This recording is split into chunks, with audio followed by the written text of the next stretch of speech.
You seem to know a lot, Miss Chevres. I assume you use these types of firearms on a regular basis? Yes, I perform routine maintenance on my weapons every day. Just like we as people need to eat and sleep, muskets need to be cleaned and maintained. I also perform similar care for my sword every day, and familiarize myself with its shape and weight, to the point where it feels like a natural extension of my body. Yes, this way, our weapons will never betray us in the heat of battle. Yes, well said. It seems we have the same philosophy on this topic. Oh, sounds like they found a common interest to talk about. Though these props differ from the muskets I use, I can still give you some pointers. Good. I look forward to your instruction. First and foremost, never point the weapon at anyone, regardless of whether it's a real or prop weapon or whether you're holding it or it's on the table. This holds for any time when you're not actively engaging an enemy. Okay, understood. When aiming the musket, extend your arm so that it's level with your shoulder, and use your eye to look down the weapon's sights. Like this? Not bad. Now, try saying your lines. This is the end of the road for you. Good. Now turn your body a little. That way, you'll give your enemy less of a target to work with. And relax your shoulders. Here, allow me to demonstrate. This is the end of the road for you. Huh. Excuse me, Miss Chiori. Director Farina, there's something I wish to discuss with you. Oh? What is it? Like this? Yes, much better. What do you think? I do see your point. But are you sure you wish to do this? I believe it would be most fitting. Well, if you insist. All right, I understand. Miss Ayaka, Miss Chevres, could the two of you please come over here? Huh? What's going on? Are we gonna start filming now? Let's go see. What is it? I have a question for you, Miss Chevres. Would you be willing to play the role of a musketeer? What? To clarify, I would like to turn over my role to Miss Chevres. But brother... Don't worry, Ayaka. I actually view this as a good thing. I was becoming troubled trying to set aside some time to speak to the staff at the Palais Mermonia.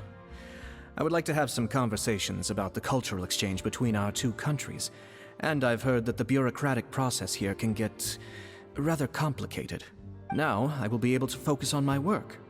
Besides, you also know that I'm not really one for public performances. Are you really sure? From a director's point of view, I also felt like the relationship between the two musketeers in the original story could be improved.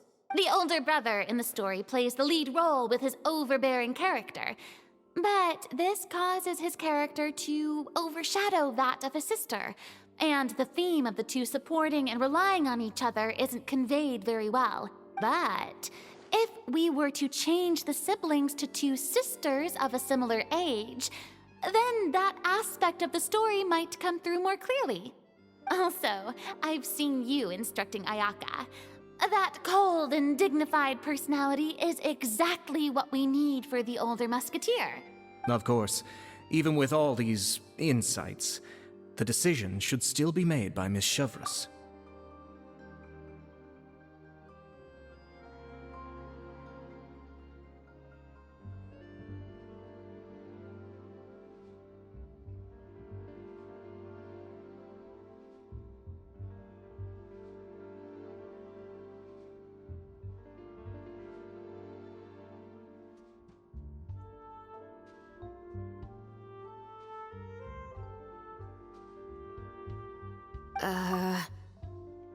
Chevres mentioned that she really likes the story, right? Paimon bets that she'll take the role.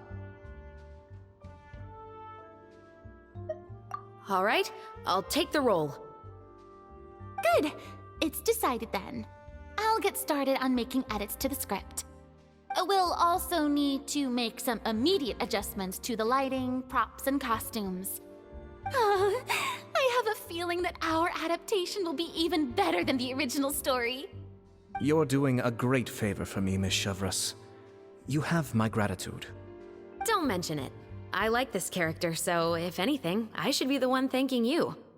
Well, since my brother is the one who brought up the idea, I suppose there's no need to worry. Let's go, Miss Chevreuse. I look forward to working with you. Please, just call me Chevreuse.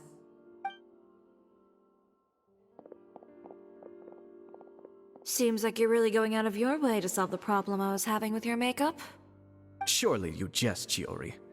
I assure you that I was mostly motivated by a desire to spend more time on formal business.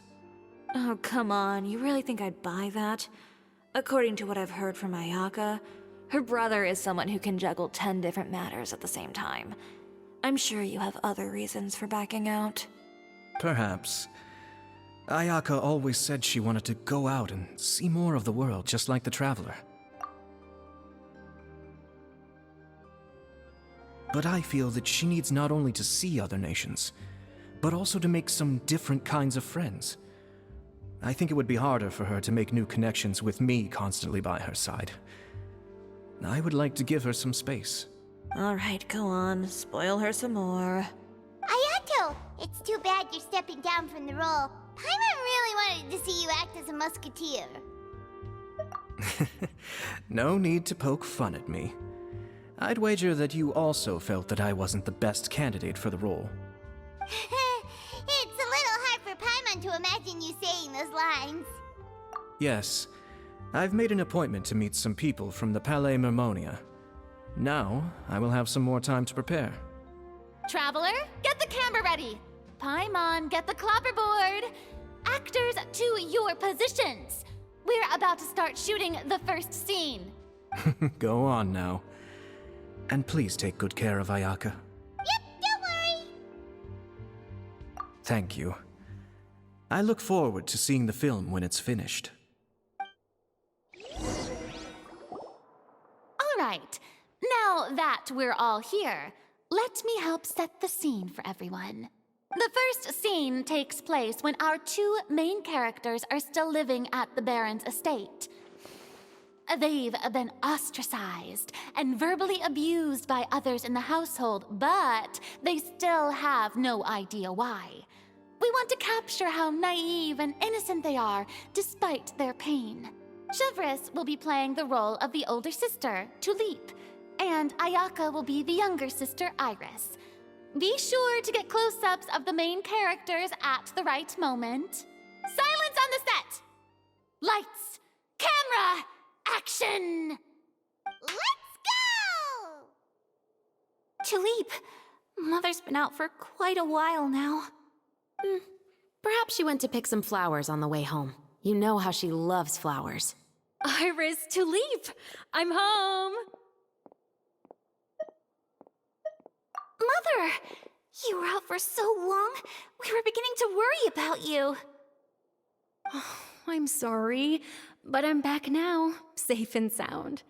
Here, I brought your favorite treat, apple turnovers. Mother, what are those bruises on your hand?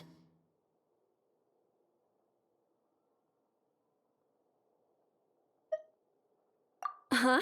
What bruises? Oh, I must have bumped into something while I was working yesterday. But I didn't notice them this morning. Then perhaps they're from when I accidentally tripped when I was out just now. By the way, did you have fun playing at home? What's the matter, Iris? Well, we've realized that no one really wants to play with us. They even took Iris's doll and spat at us. And they even called us names. They said we were... Shh. It's all right. Don't worry. Girls, listen to me.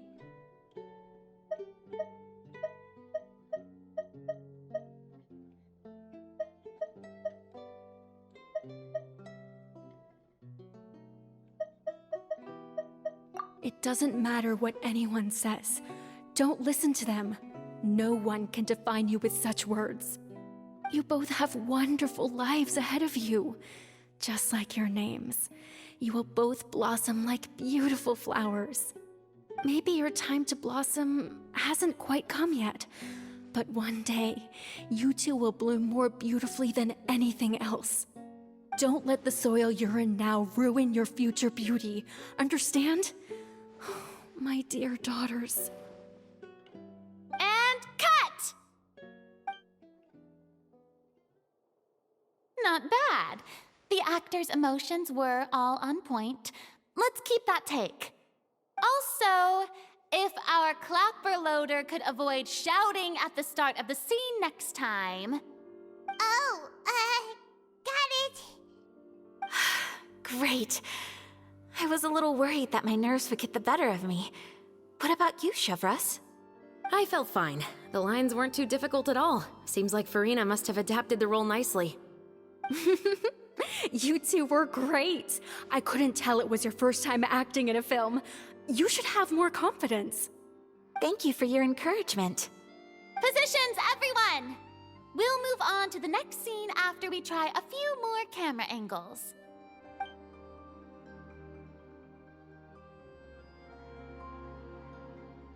This scene is when our two characters return home, only to discover their mother has been murdered. Ready? Lights! Camera! Action! Mother, we're back! Mother?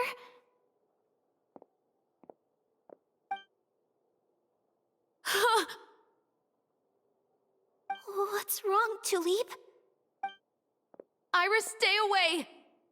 Huh? Why? What's... Mother! Mother... She's...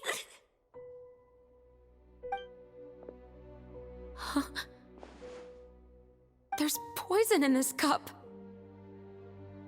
Huh? I could have sworn I've seen this kind of cup before. Those aristocrats. They didn't even try to cover up their actions.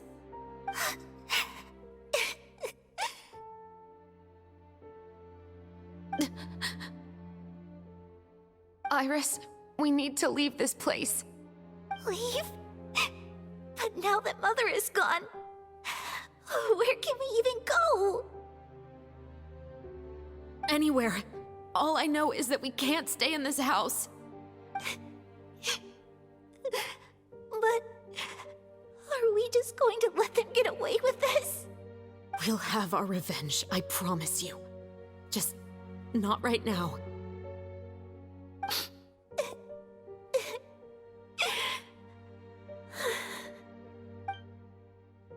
Come on, let's go. No, wait. We can't just leave Mother here like this. At least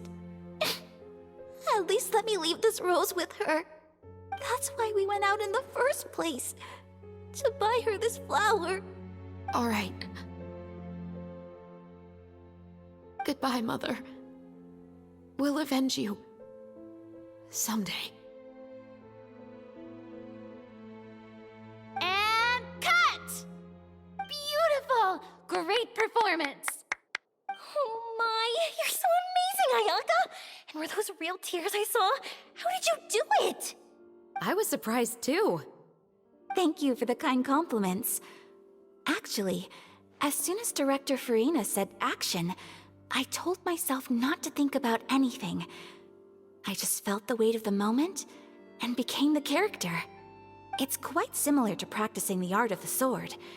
You clear your mind and focus only on what's happening in front of you. Ayaka's performance was amazing. Have I discovered an acting prodigy?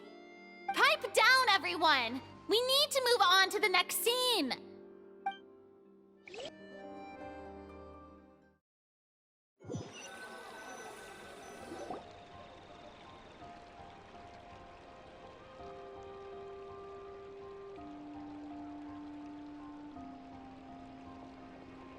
Huh? Are we done already? But Paimon wants to keep playing with the clapperboard. How do you feel, Traveler? Is your arm sore from holding the camera all day?